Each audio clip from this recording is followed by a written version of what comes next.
Have you ever wondered why some people struggle to trust? Why some constantly seek validation? Or why others push people away the moment they get too close? Maybe the adult you became started forming long before you even understood the world. Because childhood doesn't just disappear. It quietly follows you into adulthood through your fears, your habits, your relationships, and the way you see yourself. Psychologist Bowlby believed that the emotional bond between a child and their caregiver shapes how they connect with people later in life. If a child grows up feeling safe, heard, and loved, they often become adults who trust easily and express emotions openly. But when love feels inconsistent, cold, or emotionally distant, the child learns something dangerous. Love is uncertain. I have to earn affection. I shouldn't trust people completely. And without realizing it, those beliefs quietly become part of adulthood.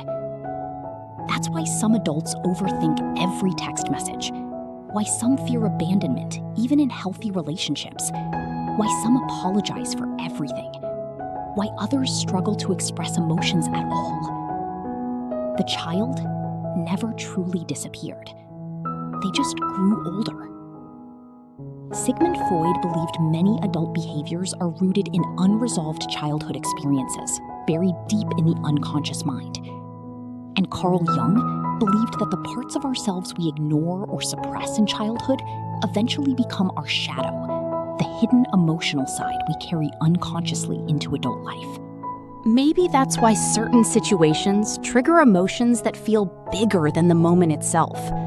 A small rejection suddenly feels unbearable. Being ignored feels deeply painful. Criticism feels personal.